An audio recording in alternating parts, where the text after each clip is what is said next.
Се враќаме во студиото, како што најавивме, тука е универзитетскиот професор Вело Марковски. Добре дојдовте во студио 10. Професоре, ќе зборуваме за големата кашица, за пертусис. Има доста прашања околу ова. Имаме епидемија прогласена на територија на градот Скопје.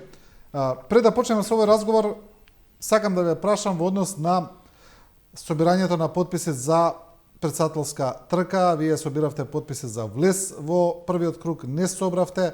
Можете ли тоа да ни кажете какво беше искуството?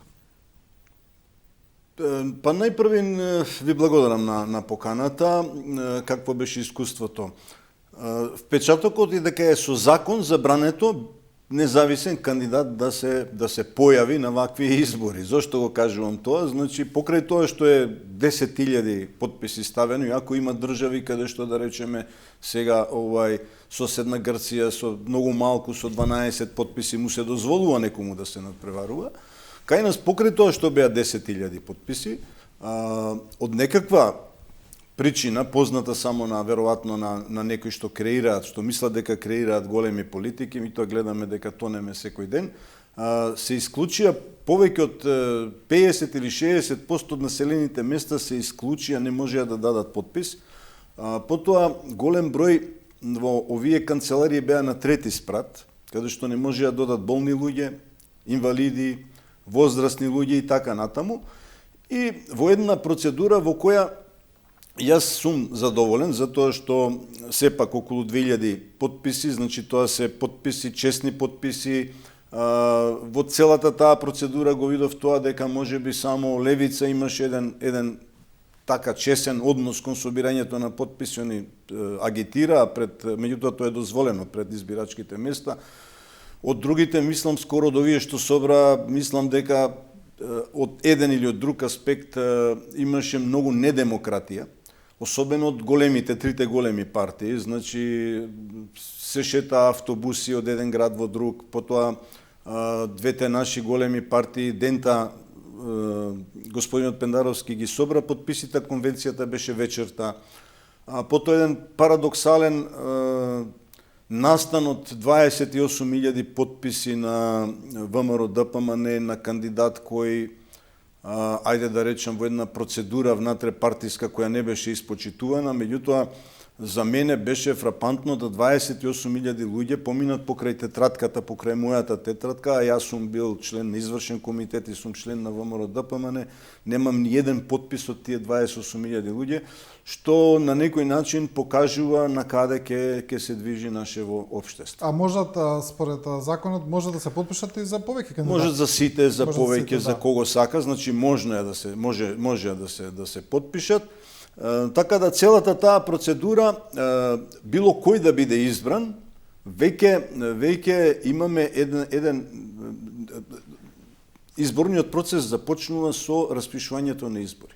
Ние имаме комплетно недемократски изборен процес, да не речеме медиумите, имаме национални телевизии кои не бев поканет во тој период, кои мораше да ме поканат, бидејќи изборен процес и од распишување на избори. Мене тогаш ми требаше, ми требаа настапи, електронските медиуми знаеа да бидат блокирани. Рековме, очигледно е дека повторно ќе биде судирот меѓу Пендаровски и Давкова, што кој да биде од нив веќе, како да речем, му се пресечени крилата. Значи, влегува во една процедура во која на крај на собирање на потписи, за неколку дена они собираа потписи, ниту изнесува платформа, ниту изнесува изборна програма, ниту гледаме сега се уште немаме ставови по виталните прашања за македонскиот народ. И моја констатација е, за жал, дека ние, било кој да биде од овие кандидати, ние немаме кандидат кој ќе биде, да речеме, десничар или од центар кон десно, кој ќе ги штити интересите на македонскиот народ. За жал, гледаме дека сите кандидати кои останаа, таму останаа се работи за нијанси, од прилика од исто место излегуваат сите. И второ едно, како мое согледување, помаливе партии не покажаа сенс, за една визија политичка, што би се случило, значи не пробаат да се обединат, зборуваме и за Левица, и за Гром, и за господинот, нели, Максим Димитриевски, значи можеа да пробаат, можеби јас бев еден и се надевав дека ќе бидам сврзнат киво, да ете така се собере една да речеме нови сили, демократски сили кои ќе пробаат да менуваат тоа што не чини во државата, и мислам дека за мене нејасно дел од нив, нели, собраа потписи, меѓутоа без јасна визија што понатаму. Нели, собра потписи, меѓутоа што понатаму. Гледаме дека еве и ова што вие што го зборувате, и начинот на собирање на потписи од страна на големите партии кои беше направено навистина експресно, и тоа што претседателските кандидати се уште немаат представена јасна програма, имаше во обраќањето на конвенциите, ги кажаа насоките, но некако не знам дали јавноста е баш запознаена со тоа. Излегува дека граѓаните се уште гласат за партии, а не за личности, дека буквално кој ќе им каже партијата, тој, и многу не, како да не се замараат премногу. Па таков е впечатокот, меѓутоа ќе видиме дали ќе гласаат. Мојот впечаток дека народот е многу исплашен, и на некој начин веќе апатичен. Дури за своите витални прашања што му значат животот до околината, веќе како да не се интересираат, и тоа е многу лошо. Дека има партиски послушници, има, тоа го видовме, меѓутоа дали ќе имаат широка поддршка во гласачите, мислам дека нема да биде така како што се очекува, иако да, голем дел од граѓаните парадоксално кажуваат, сите кажуваме диагноза дека не чини ова, не чини, меѓутоа кога ќе дојде нешто да се менува, повторно се, нели, пак се тие големи партии, ајде сега тие да видиме, уште еднаш да им дадеме шанса и така натаму. И всушност кај нас последниве децении, не зборуваме за сега, не се добиваат избори затоа што ќе се понуди програма, ќе се понудат кадри, туку се казнува претходниот, нели, се губи претходниот што е на власт. И затоа секогаш, нели, од циклус во циклус влегуваме со послаби резултати, имаме негативна селекција, постојано на кадри, кадровски решенија немаме, и многу смета. Јас мислам дека направив исчекор доволно рано, ја пуштив мојата платформа, и така треба да се оди во парламентарни, еве гледаме на прагот сме, немаме ние јасни визии, немаме кадри, немаме понудени решенија кадровски, зошто да не се излезе со влада во сенка, нели, зошто да не се излезе со одредени решенија кои потоа граѓанинот ќе бара од вас да тоа што сте го ветиле да го исполните. Едноставно се оди на избори, овој не чини, гласајте мене. Или овој е полош од мене, гледајте сега на локално ниво како помина, гласајте на нас, повторно ние и така натаму. Значи нема конкретни решенија за проблеми и од земјоделие, и во здравство, и во системи што ни пропаѓаат. Ние не гледаме, а избори се. Ако сега не понудат решение, кога ќе го понудат решение? Гласање против, а не гласање за. Да, и гласајте на нас, па ние после ќе правиме што е најдобро, ние знаеме што е најдобро за вас. Да, добро, професоре, ќе видиме, следуваат изборите, ќе видиме како тоа ќе се одвива. Ајде да видиме за ова, во однос на големата кашлица, за пертусивска, како што кажавме, прогласена епидемија на територија на градот Скопје, како што кажа надлежните предсе, поради голем број на невакцинирани деца во градот Скопје, каде што вела дека процентот е 55 од прилика, додека во натрешноста е 95% вакцинирани. Во однос на оваа стратегија еве за борење со болеста, кој е вашето мислење? Па најпрво јас ги рековте надлежни, не знам колку се надлежни, не гледам стратегија. И тоа е главниот проблем. Таму не гледам стратегија. Таму има една стратегија, ајде са ќе го плашиме народот и нека се вакцинира. Значи, се додека имаме национален координатор кој е назначен од влада, а не е од фелата, нели? Не е експерт, не е, меѓу другото, професорката Грозданова не е ни лекар, она е фармацевт, не знам дали знае јавноста. Се додека комисијата за заштита од заразни заболувања си функционира како некакво тело кое правно е советодавно на министерот, гледам излегува, функционира сама по себе, се додека не се вклучат експерти и не се понудат вистински решенија, ние ќе имаме вакви проблеми. Всушност сега имаме наметнување на проблем пертусис. Дали е пертусисот проблем, треба да видиме први. Зголемен број на случаи имаме. Меѓутоа, вакво едно се однесуваат и Грозданови и Петличковски како слон во стакларска работилница. Значи, има многу повеќе мерки кои можат, ако навистина сакаме да придонесеме. Да фатиме од почеток, нели? Не знам да не ни се изгуби нешто. Значи, пертусисот е сериозна голема кашлица или магарешка кашлица, нели? Сериозна болест од која се умира. Различни се податоците, некаде околу 200.000 умрени годишно во светот, меѓутоа умираат исклучиво 80% од умрените се деца до 3 месеци и 100% се умрени деца до 6 месеци. Значи, после 6 месеци не се умира од пертусис. Пертусисот е бактериска инфекција и се лекува со антибиотици. И тоа треба да се каже. Значи, во светот, во науката е проблем пертусисот. Се пробува со вакцинирање на мајките. Антителата не преминуваат преку плацента, не штитат. Значи, се пробува со децении. Како да го решиме пертусисот? Бидејќи, реков, опасноста е во првите 3 месеци. А вакцината се дава почнува 2, 4, 6. Значи, и да сакаме, не можеме да го вакцинираме. Нема време. Тој проблем треба да се реши на поинаков начин, со изолација, можеби нашите стари, нели, ако не случајно некакви сознанија кои се фрапантни од денешен аспект, нели 40 дена детето да не се носи по други луѓе, бидејќи возрастните медицинскиот персонал, дедо, баба ги носат таа бактерија, можат да им ја нанесат на децата. Значи, ако е проблем кај децата, сега одеднаш правиме една жестока кампања за вакцинирање на деца кои се 5, 6, 7 години. Тие деца во поранешните календари, кои беа правени од експерти, веќе после 6-та година не се даваше пертусис. Исфрлен беше од вакцинација, бидејќи е бактериска болест. Ние имаме повеќе од само риновирус, имаме повеќе од 200 кои ќе дадат кашлање.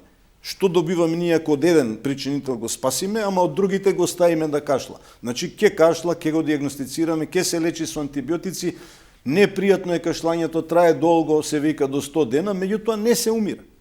И сега се злоупотребуваат, се даваат слики од деца кои умреле, во соседна Србија едно дете умрено од 3 селани, тие умрени до 3 месеци. Тука навистина е страшно, меѓутоа не можеме да помогнеме со вакцината. Тоа се бебиња доенчиња. Тоа се бебиња до 3 месеци. Значи, там умираат и до 6 месеци умираат. И сега одеднаш се сака да се реши пертусисот. Добро, како го решаваме? Го решаваме со давање на петовалентна вакцина. Значи, не даваме се вакцина за пертусис. Ме разбирате? Значи, има моновалентни вакцини, ацелуларни, нови, бидејќи самата вакцина за пертусис сега. Самиот производител на оваа петовалентна вакцина кажува многу несакани дејства, многу. Во таа петовалентна има, значи, заштита и за други болести, така? Има и за други. Сега, со давање на, значи, тука веќе мислам дека си влегуваат колегиви во кривични процеси, бидејќи без промена на закон. Значи, тоа е регулирано со закон. Вакциналиот календар е регулиран со закон. Која вакцина треба да се дава во кој период? Сега ви убацувате, и тоа е страшно што ова е веројатно и поводот на емисијава, што пред неколку дена има пресконференција каде што ги убедиле во 3 дози во 6 месеци да примат некои деца. Сега тоа не било доволно, сега уште една во следниве 6 месеци 4 вакцини. Тоа е надвор од наука. Надвор од закон, надвор од правилник, надвор од календар. Значи, сега со давање на петовалентна вакцина, вие давате вакцини кои со календарот не се предвидени во овој период да се даваат. Значи, се прави буквално за мене кривично дело. Не разбирате? Значи, они, ако сакаат да вакцинираат за пертусис, требаше да набават моновалентна вакцина и да се дава за пертусис. Таа петовалентна се дава само како трета доза? Или се дава од почеток? Оние даваат се како основна за пертусис. Таа е дитепер, заедно се комбинира со полио и со хемофилус инфлуенци, 6-валентна се додава и хепатитис Б. Сега ти го вакцинираш и за полио, и за хемофилус инфлуенција, и за дитепер. Особено е опасен вакцината за тетанус. Значи, затоа викам, треба експерти. Има бројни трудови во научни списанија со голем импакт фактор објавени пред неколку години, каде што кажува дека 17% Од редовното вакцинирање, 2, 4, 6 на Дитепер, децата се хиперимунизирани. Што значи тоа? Ако доволно заштита за тетанус 0,1 интернационални единици да има антитела во крвта, значи кај 17% е над 5.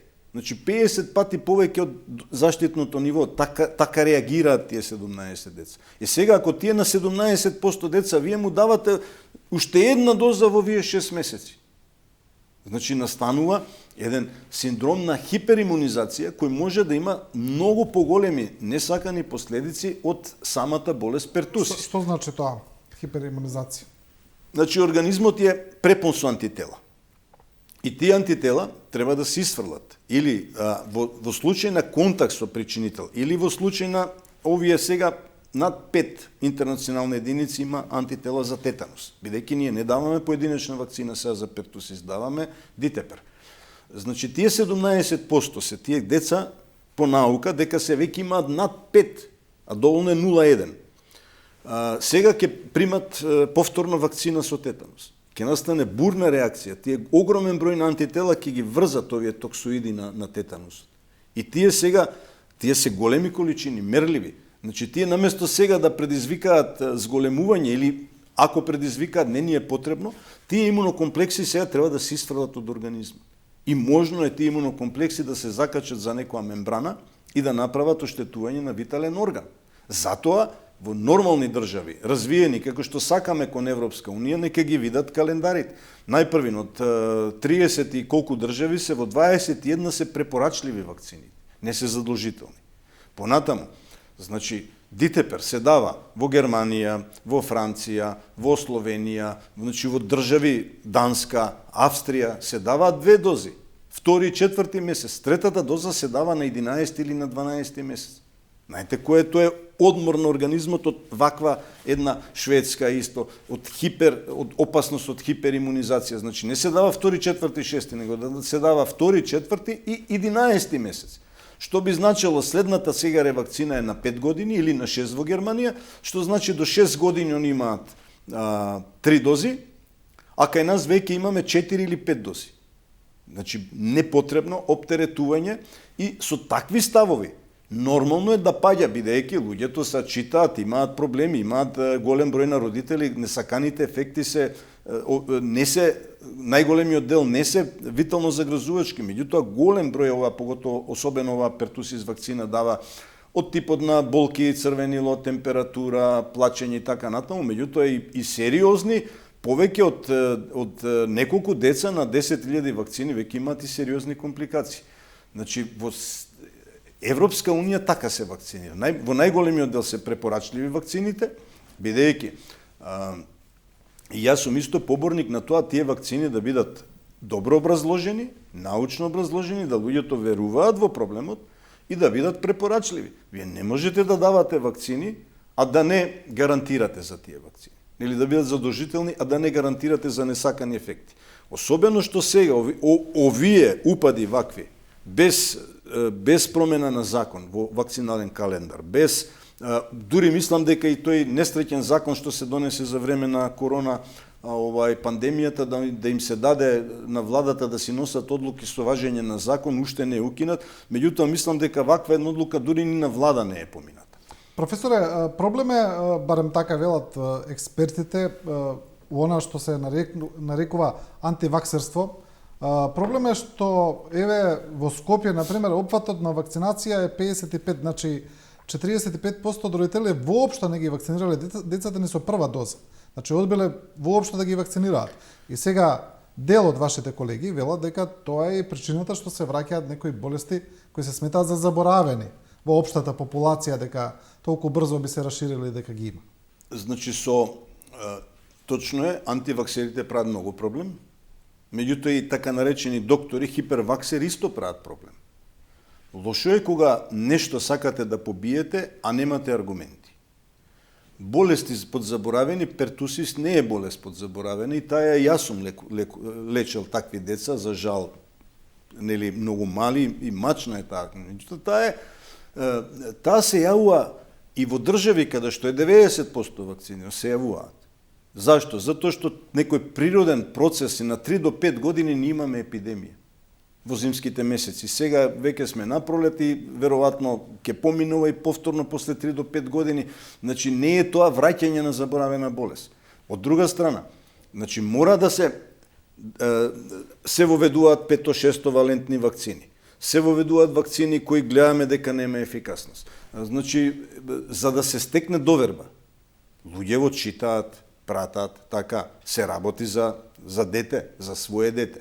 Значи, треба да се објасни кој нема да го вакцинира ако знае дека детето ќе му биде загрозено. Меѓутоа, ако ризикот од вакви некакви упади на луѓе кои не се ни доктори, кои сакаат да вакцинираат или кои треба да оправдаме, не знам, 200.000 луѓе, над 200.000 луѓе работат во Европа, само во Европа имаат работни места врзани со производство на вакцина. Значи, ќе се врати довербата. Ако застанат експерти, ако објаснат, ако се исфрлат, например, БСЖ вакцината ние ја даваме, никој во Европа веќе не ја дава. Таа природата на туберкулозата, вакцината е таква да таа вакцина не штети. Ние даваме. Потоа даваме полио. Полио е ерадициран од 2000 година. Зошто даваме вакцина? Кога нема таква болест. Ме разбирате? Значи, дајте, потоа, со овие мултивалентни вакцини... Но сега еве прашањето за полио го спомнавте. Можно ли имаше извештаи дека во земји каде што е прекината вакцинација со полио, каде што е прекината поради други причини, како што е Сирија, например, поради војната, дека се вратило полио? Не. Не знам дали сте ги виделе. Значи, полио во светот е ерадицирано од 2000-те. Значи, ако е ерадицирано како што е вариолата, нема. Може има некаков резервоар. Меѓутоа, сите случаи на полио имаме по неколку илјади во светот, се се од вакциналните соеви. Сакате да кажете доколку се прекине дека нема опасност да се врати? Па не само што нема, ви кажувам, значи тој сој што го здаваат во вакцината, тој сега успеал да се прилагоди, да преживи и да прави болест. Значи со самото вакцинирање и ние мораме овие работи да кажуваме јавно, не може и јасно.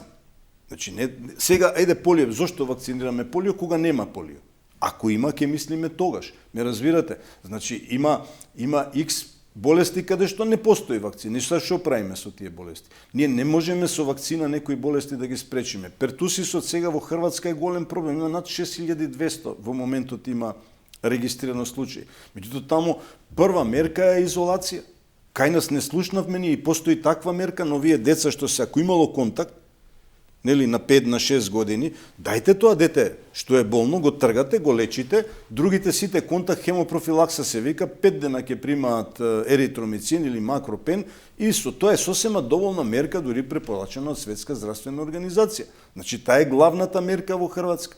Не е вакцинава, посекспозициона вакцина не може да помогне, додека се направат антитела и така натаму. Доверба ќе се врати.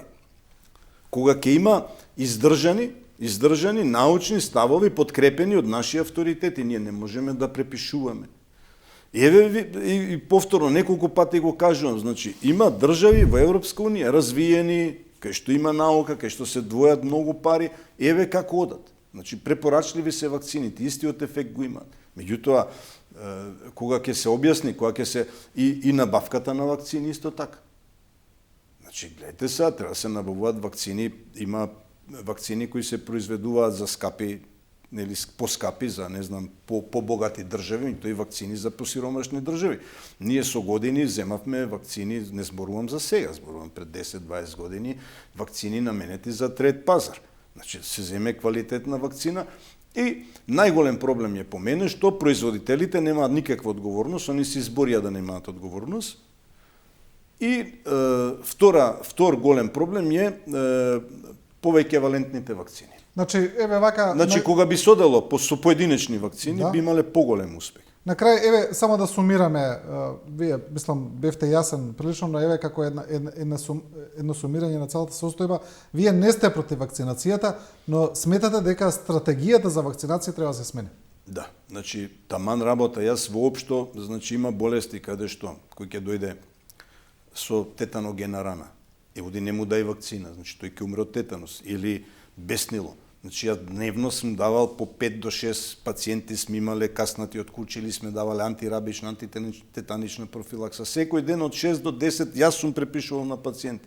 Да не речеме за грип, ја препорачав, дури ме обвинија сега антиваксерите, чекај сега, значи, прават штета антиваксерите. Значи, за грип вакцина ја барам, чекам да дојде, бидејќи јас сум веќе во ризична група. Ако не приемам вакцина, грип од мене ќе ме однесе или некој како мене ќе ги однесе. Значи, има вакцините, се придонес, точно е, меѓутоа злоупотребувањата на овие придобивки направија да растат антиваксерите. Од друга страна, голем број од популацијата не се антиваксери. Дури има случаи каде што го однесува верувајќи детето кој си е уредно вакцинирано да го вакцинираат уште еднаш, пошто еве слушаат, нели, медиумите се моќни. Значи, пристапот, начинот на вакцинирање, вакциналниот календар, промените на тие вакцинални календари, како што беше уфрлањето на Дитепер вакцина на 18 месеци, партизански 2012 година, без јавна расправа, без експерти, без ништо. Некој ја уфрли, без да уопште, нели, во тоа време не беше ни лекар овој министерот, нели, беше правник. Значи, се уфрла вакцина која исто е уфрлена на 12 до 18 месец во западните држави. Меѓутоа, изфрлена е третата доза. Нели, не е 2, 4, 6 па 12 како кај нас или 18, туку е 2, 4 па 18. Значи, го одмара организмот. Ова сега што е препораката, односно по кој закон влегува инспекција забранува одење граденки, да деца што примиле во 6 месеци 3 дози, да се тераат сега уште една доза да примат после 6 месеци. Тоа е препораката, нели, на почитуваните Петличковски и Грозданова на таа пресконференција. За мене е не само научно неиздржано, туку е опасно и не знам со кое право можат да бараат од некој родител и како тој родител утре ќе верува, нели, на авторитети, кој е сега антиваксер. Всушност, овие што се со вакви препораки се вистинските антиваксери. Дал ме разбирате? Значи, вие нудите нешто што не е издржано. Јас веќе нема да ви верувам. Да, добро, професоре Марковски, го образложивте и својата теза. Верувам дека ќе има и реакција од комисијата од належните, па да видиме, нека им биде провокација, да видиме што ќе кажете.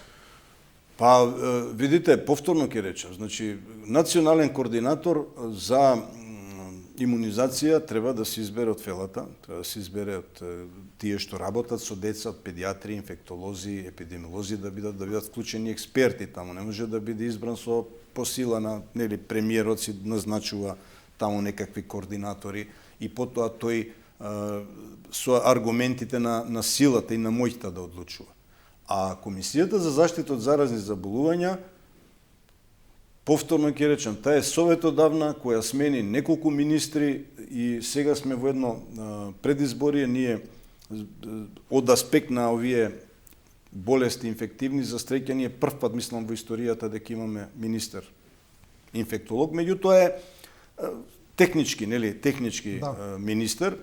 И сигурен сум дека во една поставеност нормална таа комисија ќе трпи корекции, мора да бидат таму вклучени луѓе кои си го работат проблемот, кои имаат искуство од пракса, кои имаат поширок, нели, видик, не само од еден аспект да гледаме не се вакцинираме, меѓутоа да ги видиме и другите аспекти, да ги видиме и како се однесуваат другите држави и да донесеме, и повторно ќе речем, го гледам решењето, државата треба да си направи едно експертско тело од 5 луѓе да си ги плаќа, да си ги следат овие вакцини, и сигурен сум дека и несаканите ефекти реално, и дека ќе има многу и вакцините да бидат препорачливи, и во тој случај ќе има многу поголема опфатност. Никој не сака детето да му се разболе. Така е. Ви благодарам уште еднаш, професоре, за Ви благодарам и јас на поканата и на можноста во овие ставови да ги изнесеме. Да. И со ова гостување на професорот Вело Марковски го завршуваме и ова студио 10. Почитувани, ви благодариме на вниманието и на довербата. Останете со програмата на Телевизија 24.